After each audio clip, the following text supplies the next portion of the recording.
Well, welcome back. Now let's move to Enugu, where we'll be looking at the infrastructure. It's been 2 years since Governor Ifeanyi Ugwuanyi's administration, and since he resumed work, he's gone to work. He's been very busy. And I remember seeing on the news yesterday where he was commissioning some of the projects that he's undertaken within the last 2 years. It's my pleasure to welcome two of his commissioners to the studio here in Lagos. Barrister Chidi Aro, who is Commissioner, Enugu State Capital Territory Development Authority. Good morning. As well as the Commissioner for Works and Infrastructure, Mr. Patrick Ikmenwa. Good morning. Good morning. Thank you very much for coming. Now let me start with you, sir. I believe that one of the promises he made when he came into office was to open up the rural areas. How much has he succeeded in doing that? Well, thank you very much. Like you said, and you clearly recounted, His Excellency had promised at the inception of this government that he was going to run a system that opens up the rural areas and then creates an integration between the city center and the rural areas. Like you just recounted, the major thrust of this process is the commissioning of the 26 projects, which were just done in a couple of days back. And what is the aim of these projects? These projects were projects that were created by stakeholders in all the local governments. Now, to provide basic infrastructure, of course, we all know that infrastructure is the totality of the physical assets that are required to deliver public service. So what the governor has decided to do, and what he has in fact done by the commission of these 26 projects, is to create this whole physical assets. And that in terms, you see that in the 26 local governments, like your people witnessed, we had commissioned projects that ran from water projects to road construction. In fact, one that is very touchy is the Inyaba Bridge. If you look at the story of Kano East local government, the Inyaba Bridge for nearly 2 decades have made access between two communities very impossible. But to the glory of God, today you can drive past the place, and that's part of the physical assets we are creating on the ground. Round the whole 17 local governments, you're going to see massive of this work. There are road construction works. If you go down to Eteni, West and North, there's a borehole commission that is giving water to the people there. Same in Oda. If you move around to Ibuetiti and get to Mudule in Ukehe, you see a public hospital. You're going to see rural electrification projects commissioned. If you go down to Aku, you see water reticulation and new borehole structures done there. If you go to Aniri local government, you see multiple primary school structures that have been constructed. This is in support of his already existing projects in terms of infrastructure in the city center and links to the places. You can also recall quite clearly that part of what he said when he took over government is that Enugu state is becoming a one-city state. So he decided that we must create new cities. I am sure all over Nigeria, people have claimed the road construction between Opi and Nsukka. Not just the road construction, the support infrastructure, the street lights from Opi to Nsukka. You know, Nsukka is a university community. And so you can see that clearly His Excellency is bent on this process. And so this is the connectivity. If you run the road from Enugu and get to Opi Junction, you can link the road from Opi to Nsukka. And as you branch out, you see the roads that lead to Oba, and lead to Obechara, and lead to Odenibo roundabout. So there's an interconnectivity being done by provision of these physical assets. Okay. I'm sure a lot more. Okay. All right, Mr. Ikmenwa, he has reeled out quite a lot. Quite a lot, you know. And you know what was running through my heart? Should we celebrate? Yeah. We should celebrate. We just celebrate. I mean, what's the essence of governance if we're supposed to come out there and celebrate? Celebrate you for doing your work? Mm-hmm. Yeah. Well, thank you so much. As a matter of fact, Enugu State is in the hands of God. Just like my colleague has said, why don't you celebrate? One thing is there. This is government that is touching the heart of the people. He has just mentioned one particular project, the Inyaba Bridge.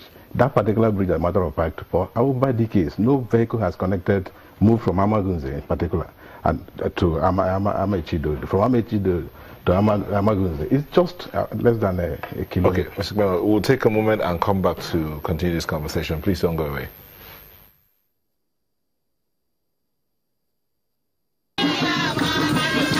It's jubilation for residents across the 17 local government areas of Enugu State. 26 projects are lined up to be commissioned as part of activities marking Governor Ifeanyi Ugwuanyi's 2 years in office. The projects were selected by key members of benefiting communities as part of the government's drive to get the people involved in development. 8 months after the projects were initiated, over 20 have been commissioned. Potable water, hospital upgrades, road construction and rural electrification. They form the first phase of infrastructure projects flagged off in October 2015. Commissioning of these projects, about 26 of them in 17 local governments in Enugu State, marked a milestone for the 2 years anniversary of this government. It's important to give a background of these projects in the sense that these projects were selected by key stakeholders in all the local governments. So they are actually local government-based initiated projects, which is part of the stakeholder participation of this all-inclusive process of governance in Enugu State, under Right Honorable Dr. Ifeanyi Ugwuanyi. Caretaker Chairman of Nkanu East Local Government Area explains the relevance of the projects. We have three ongoing projects as approved by His Excellency the Governor. The three are on course. During the commissioning period, one was set. Governor Ugwuanyi could not be present in all the areas as the projects were being commissioned simultaneously, but where he did show up, the people were happy to rejoice with him for fulfilling his promises.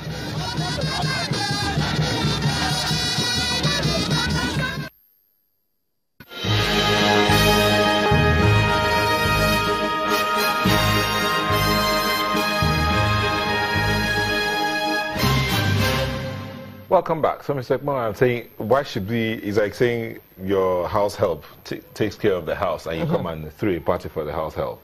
Yeah, like we talk about good governance. Like I was saying earlier, Amaguns and Amozam and Amachido, they are in the same local government area. But for somebody to move from Amaguns Avenue before the construction of that road, the road you mentioned, you had to pass 3 local governments before you now get back to the headquarters. But now you can easily cross over in a couple of minutes. Why can't you celebrate? It was before just bamboo bridge, makeshift bridge. Every time there is rain, it washes it away. Don't you think you have to celebrate? The same thing applied in areas like where we have this Ndemde bridge that is along Achara layout. When you get to that place, people celebrated. It was, of course, you have just seen the clip. It was wonderful. People never passed. You'll be seeing your neighbor, but you cannot cross over. Why don't you celebrate? You just talked about water. We have never had it this good. I think Enugu State is truly in the hands of God, as a matter of fact. We have every cause to celebrate. Okay. You have been, the governor is not only doing Enugu State things, he's also doing some federal government things. And we understand that the state is owed a huge amount of money. Are you hoping to collect that money back? Well, the state is hoping to collect the money back. But let me make this clear. You know, it's just like the question you asked my colleague, why do people celebrate? The celebration has not even started.